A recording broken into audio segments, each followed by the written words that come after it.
Well, thank you for having us, Sophie, and for organizing this. We're really excited to talk with everyone today.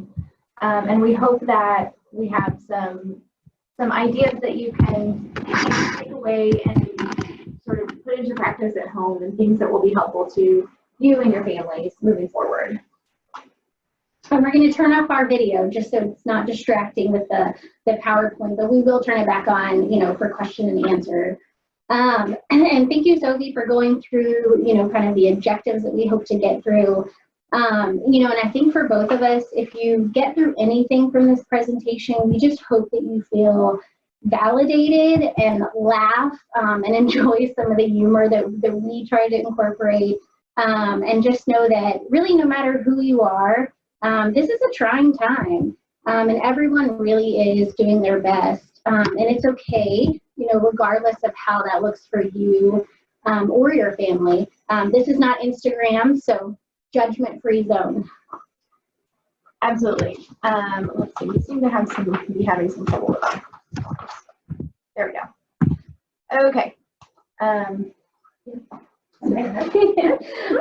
the first thing we're going to talk about is just the psychological impact on working parents right now.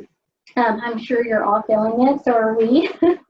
And I think one thing that's important is that really those people who struggled with mental health before this are really at an increased risk for right now, because this is not only a pandemic, but it's also a trauma for many families.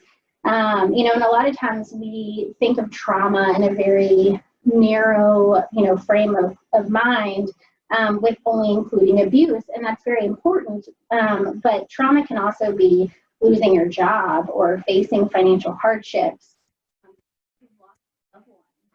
without the support of others, or even the ability to kind of grieve in a manner that we typically grieve in.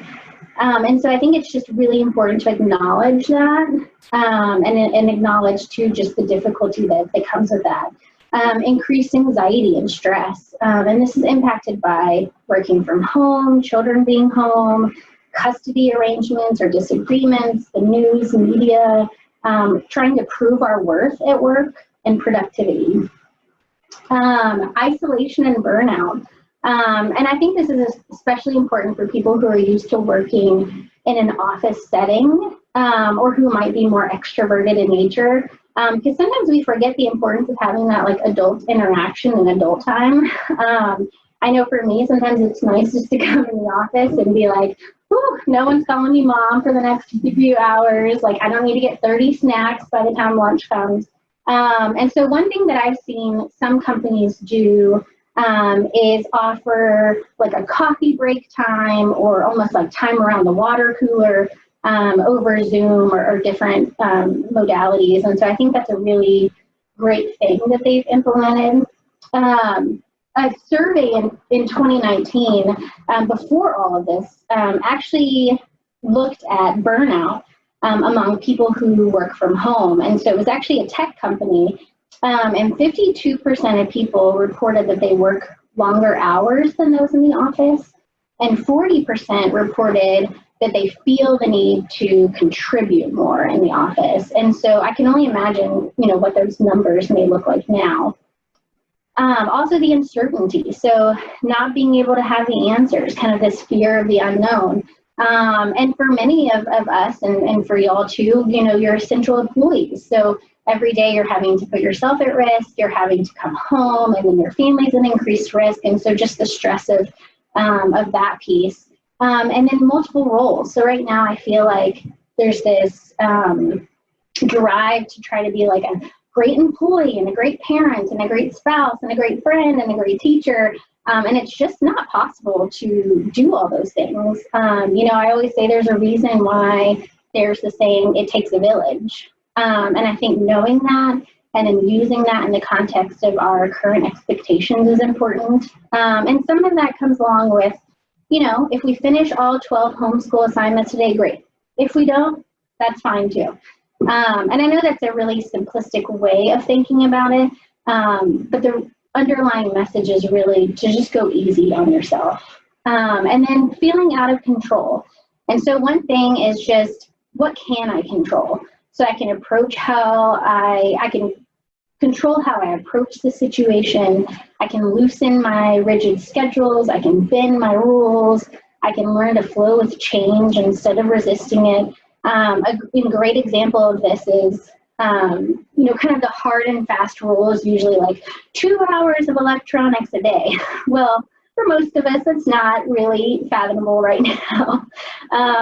And so I think adapting that. So maybe it's 2 hours of free time on electronics. So that way your kids can still play Roblox or Minecraft or, you know, whatever else is out there. But then using technology in a more learning and interactive manner. So maybe having them, you know, watch their favorite shark show from Discovery Channel, or even having them watch Sesame Street or Blippi, and then draw about it. Draw your favorite shark. Write me a story about the shark.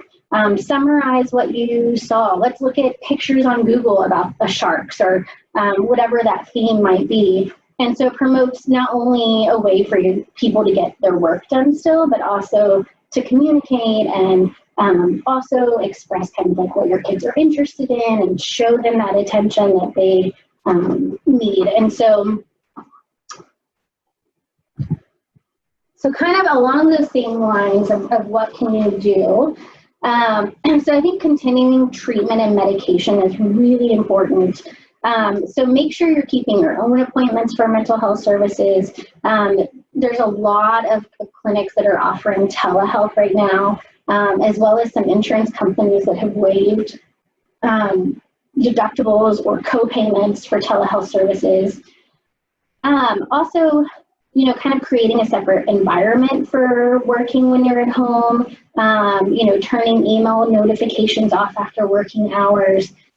Research has shown that isolation can actually be twice as harmful to physical and mental health as obesity. And so I think that's something that, again, is really important. And finding your outlet. And I think this is different for everyone. And so what works for me is not always going to work for you. And so this can include things like take a walk, take a bath, bake, paint, color, draw, breathe, exercise, sit on the patio after dark and look at the stars, go camping in your backyard, call a friend, write someone a letter, keep a journal, read, hide in the pantry and sneak leftover Easter candy out of your kid's basket, dance, listen to music, vacuum, plant flowers. Just find something, no matter how small, that makes you happy each day. Because like the PowerPoint says, you know, you can't pour from an empty cup. You have to take care of yourself first.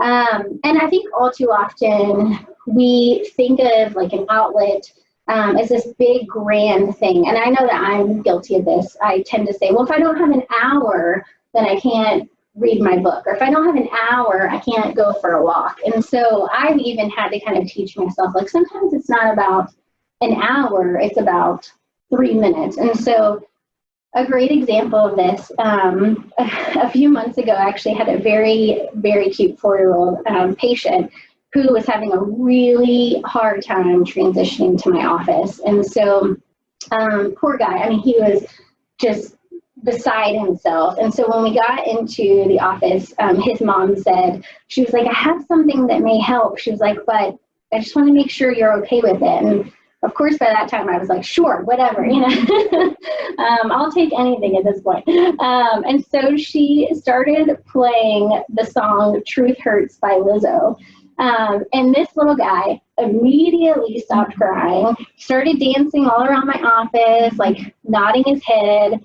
And I just started dancing with him. And he actually even came close to me, and he kind of put his hand on my head and started nodding it so that we were kind of in sync together, or maybe because I was off rhythm, who knows, you know. But it was just this small moment where all we did was kind of laugh and dance, and it was just 3 or 4 minutes, and it just was such a sense of refresh. And then we started doing the testing that we needed to do.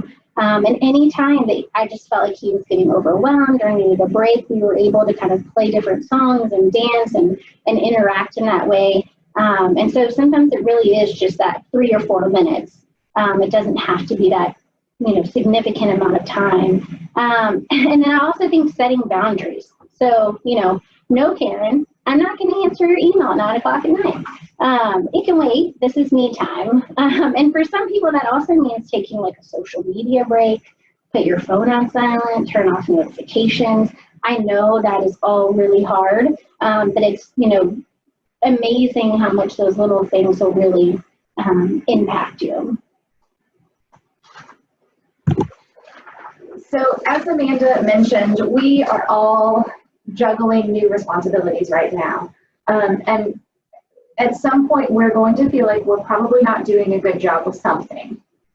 You probably had moments where you didn't feel like you were doing a great job of helping your kid with their schoolwork, if that was one of your responsibilities.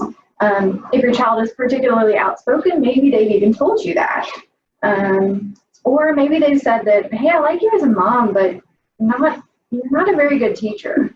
And that can be an incredibly frustrating feeling when you feel like you're trying your hardest at something new, and you feel like your effort isn't being seen or appreciated by other people. And so that can really be a hit to our self-esteem, and that can make us feel frustrated and stressed. We're often have moments where we're feeling this way.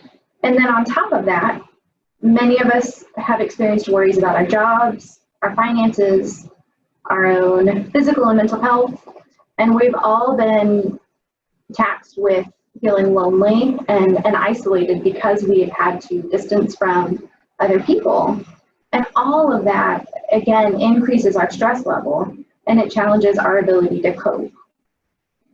So all of this can lead to us having a shorter fuse when dealing with the kids in our lives. We may flip our lids more easily than usual or lose our cool. Things that might have been minor annoyances prior to COVID-19 might now cause big tantrums in kids and adults alike. So our stress level as adults and as parents can affect how well our kids cope. And as Amanda said, because of that, taking care of our own well-being, our own stress, is going to positively impact our kids as well. Another important point or thing to think about is thinking about our expectations for ourselves, whether it be for our work role, our family life, our productivity, because there's this myth right now that we all have lots of free time and therefore we all need to be super productive, that this is how we measure success. And so maybe we aspire to deep clean the house, organize the garage, teach your son to play the piano in a weekend. Maybe those are our goals, and maybe those goals aren't attainable right now. For most of us, this just isn't realistic, and it can even be harmful if it causes us to feel like we've failed or we're not meeting our goals. And so it's important to remember that most of us are actually going to be less productive than we were because we are pulled in more different directions right now. We're wearing more hats. We're the parent, we're the teacher, we're the entertainment director. And so we need to be mindful of what we're expecting of ourselves so that we can feel successful and fulfilled and just satisfied with the good enough at times. So as parents, as adults, how do we deal with stress, specifically related to parenting children during this time? So in the wise words of Elsa, let it go. This is what I watched on Mother's Day, by the way. And just knowing you're enough. It's not about being perfect. It's okay to hide the fingerprint paint and tell your toddler it all dried up. If you don't finish the entire day's set of homeschool work, that's okay. Try again tomorrow. Be flexible. Kids thrive with routines, and I think that's important, but it's also important to teach flexibility. Maybe lunchtime is the same time every day, but have a picnic on the living room floor. Maybe have your toddler take an afternoon bath and just let them splash and play and pretend they're a whale. But you're also allowed to feel a little stir crazy right now. Families weren't made to live alone. with no social interaction and support. Are you tired of playing with plastic food? That's okay. Are you sick of fights about who got there first, whose turn is it, and who pushed who? Yeah. Tired of picky eating, weird changes to sleep schedules, and passionate demands for Band-Aids? Of course. Even great parents get burned out, and it's okay to acknowledge those hard moments. I found a great quote that said, "Parenthood isn't a sprint to find who's the best at cutting sandwiches into shapes. Parenting is a marathon where you sometimes hit mile 12 and you're like, why did I do this again?" But when everything is crazy on the outside, children need love on the inside. And one of the biggest things, which, hopefully you're all laughing at some point during this, is really just incorporating some humor. I think probably the most fun that Corey and I had during this was looking up memes.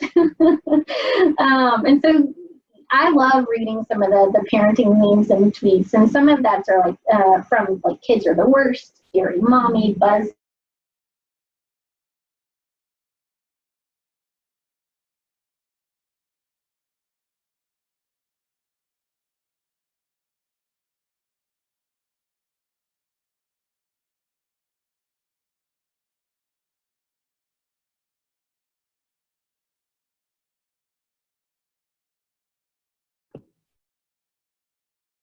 I have a rainbow Great Pyrenees dog. And sometimes that would probably frustrate me. And of course, there was a little part of me that was like, are you kidding me? But I was like, you know what? Like, I'm going to let it go. So I think that's just such an important reminder right now.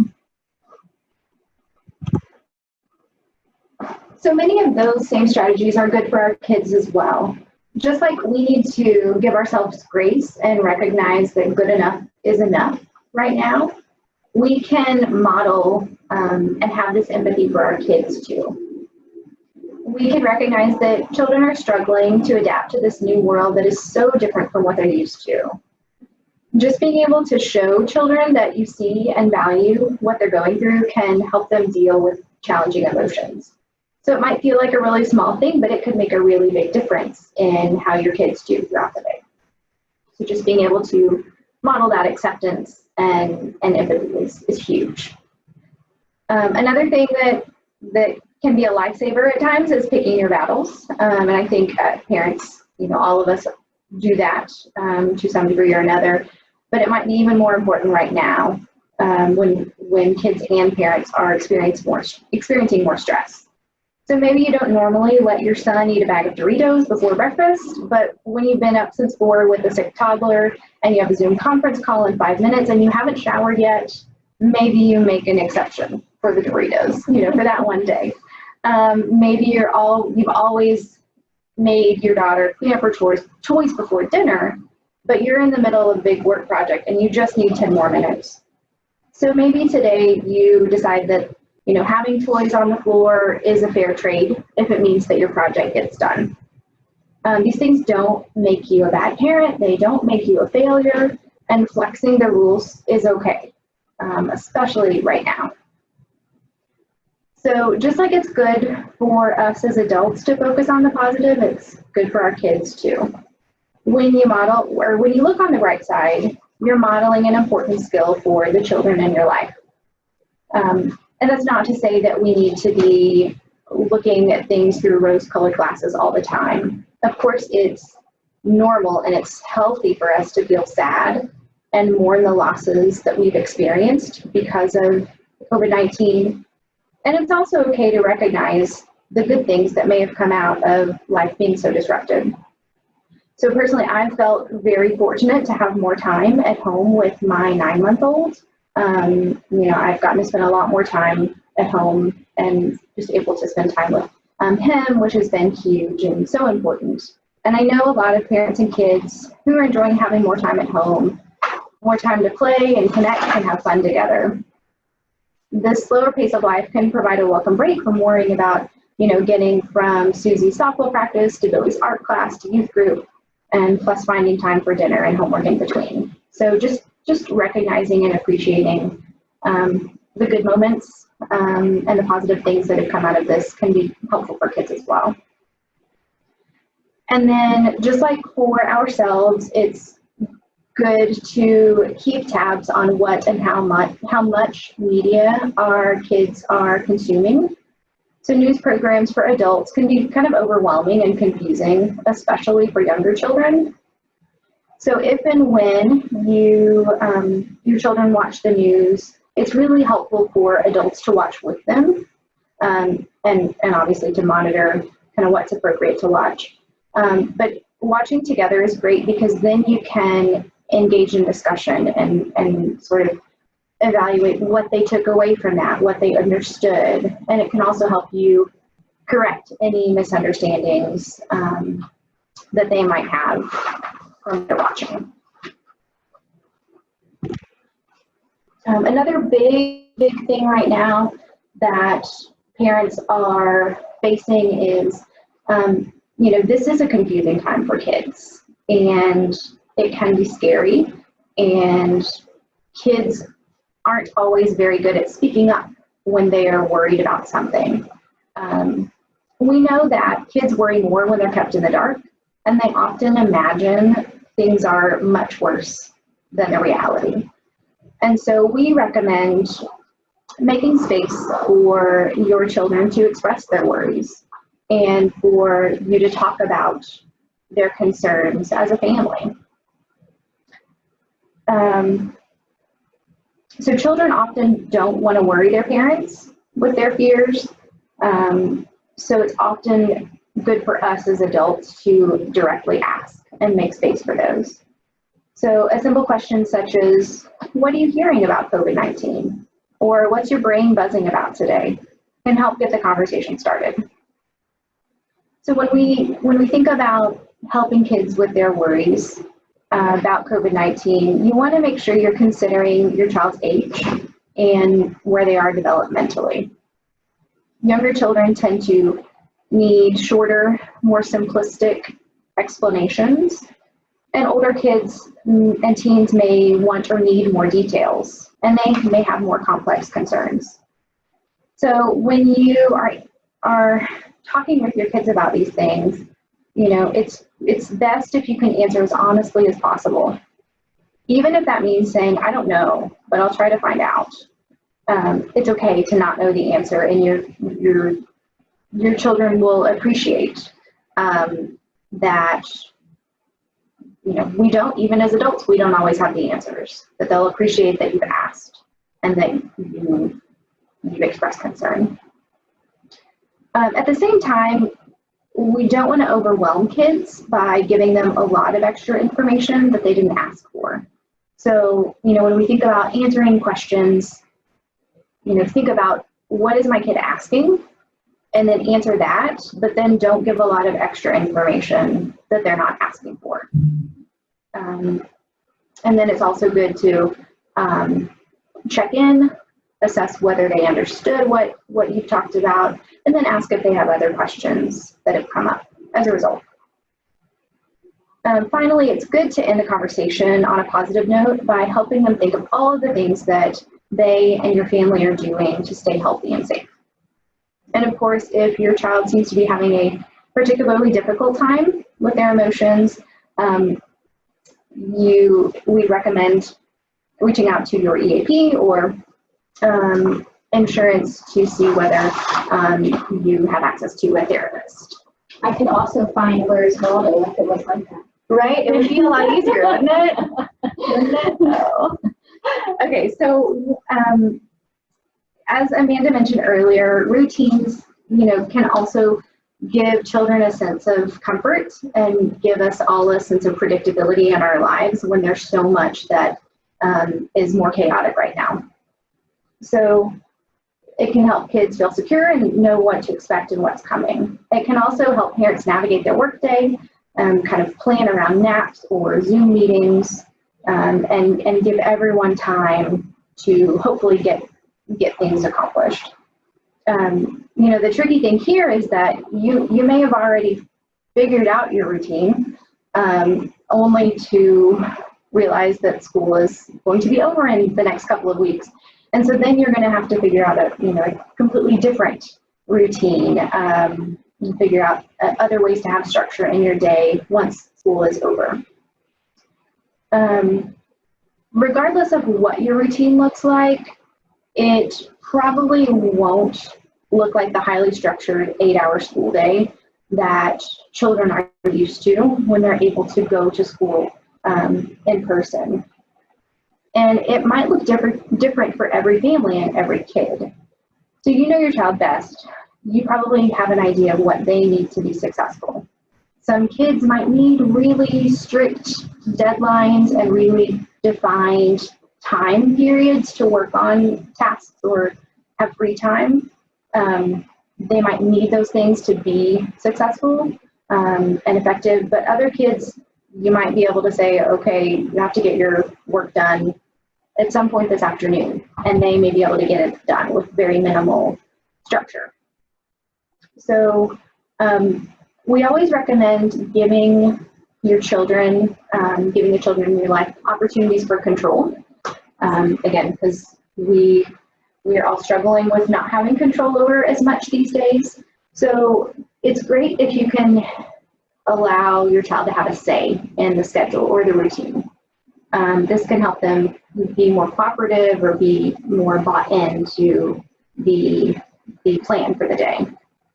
So this can look a lot of different ways. Maybe you set the time periods and you let your child pick the order of the tasks throughout the day. So do they want to get schoolwork knocked out of the way, first thing in the morning, or do they want to leave it for after lunch? Those are easy ways for them to have some say and some buy-in. Or you might give them free reign over when things are completed, as long as everything gets done. Some parents that I've talked to have really found their kids enjoy a schedule that makes them be creative. So instead of, the schedule at the top where 8:30 to 9 is waking up and eating breakfast, instead maybe 8:30 to 9 is, showing kindness. And so that could look different for everybody. And, perhaps your child gets to pick what that means and what they do to fulfill that part of their day. So maybe this looks like drawing a picture or writing a letter to an older relative they're not able to see in person. Maybe they're playing with their younger sibling, walking the family dog, or mowing a neighbor's lawn.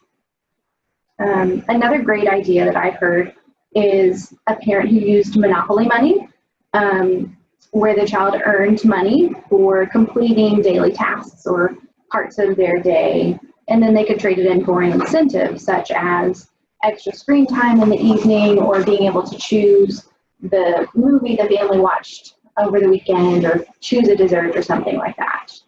So there are lots of great ways that we can have routines, help our kids maintain some normalcy and routine in their day, while still being flexible and kind of giving them an array of things to activities that they can do throughout their day.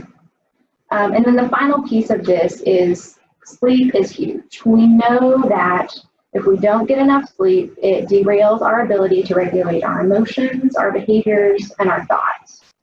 We know this as adults, and children experience this as well.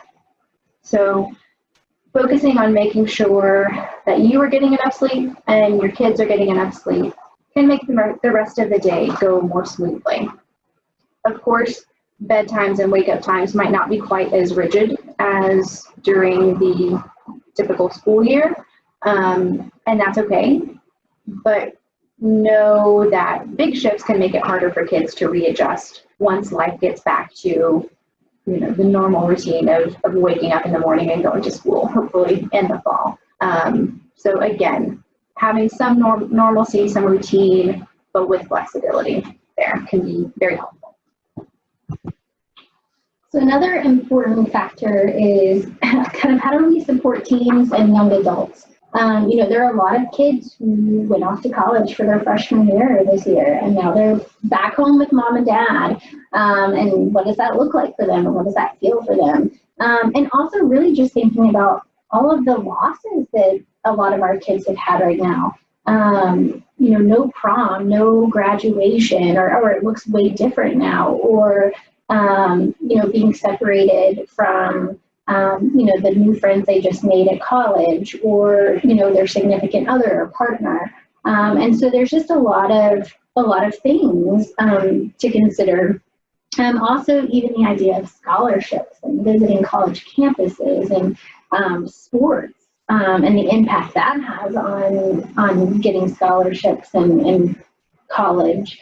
So I think one thing that's important is just validating those feelings and allowing them the space to feel sad and angry and frustrated because, it's very understandable that they would feel that way. There was a great article on the Child Mind Institute, which we use a lot of their resources here.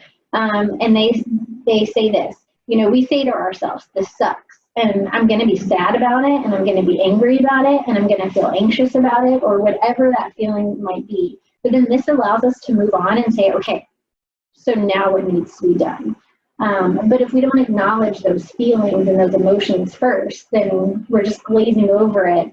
And one thing we know about emotions is they're going to come out one way or another.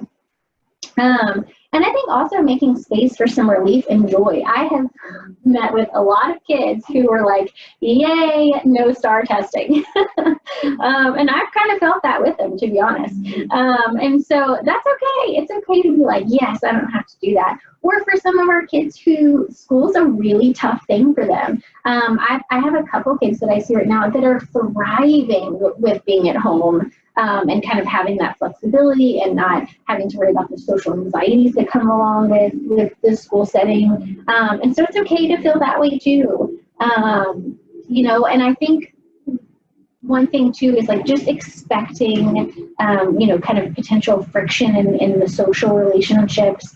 I think when we've had a few articles from cooks come out recently about an increase in kind of online cyberbullying and, people being targets for, online predators, and so I think that those things are really, important to be having conversations about as well. But I think also kind of incorporating, family activities together can be really helpful. And so I know one of the big things right now is kind of families doing the TikTok dances, which I find very hilarious. Like, I'd rather see a family do it than anything. And allowing some flexibility with social engagement over social media, but with also keeping safety in mind. So this doesn't mean that we like take all of our parenting controls off the table, but it does mean that maybe we have some, maybe we typically don't let our kids, Snapchat, and we allow them to do that under certain guidelines, or allow them to FaceTime their friends. I think also encouraging like mindfulness, and again, what Corey said, kind of that consistent sleep schedule. And also looking forward, like what are you looking forward to next year? Or how can we, like I know a lot of schools have done the virtual prom, or where the band has done a concert together. And I think that's really great because it keeps kids connected. And so even talking through, some of those conversations of like, how can I help? What do you need from me? Again, if needed, using telehealth, which is provided right now.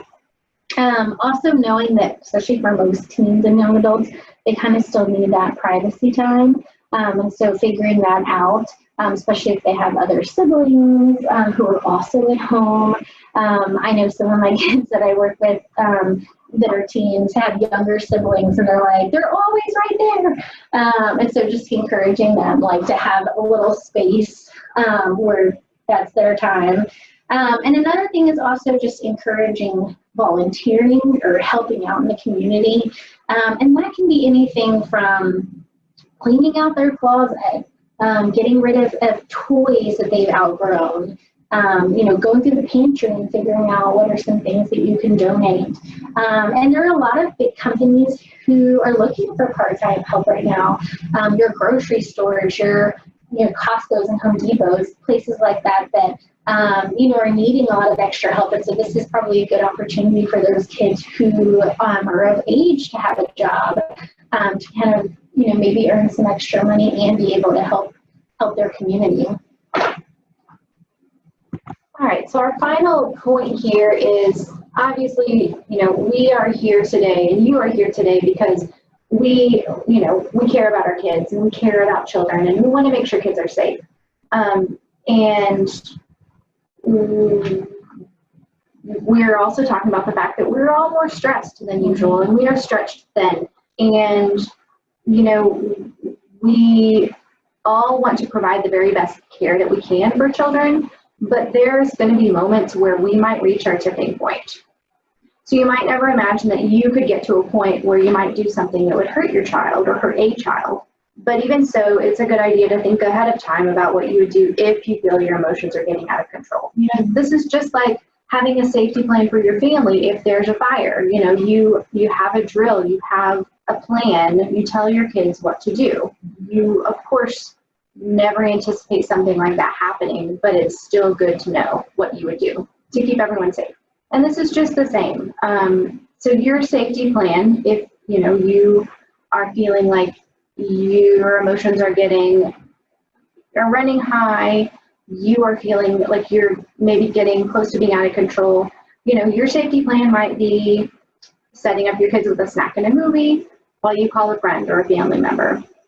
Perhaps you could take a time out and leave your partner in charge while you take some time to cool off or take a drive or grab an ice cream. You might drop them off with a family member if they're part of your quarantine circle, or you might reach out to a helpline or a chat service like one listed here.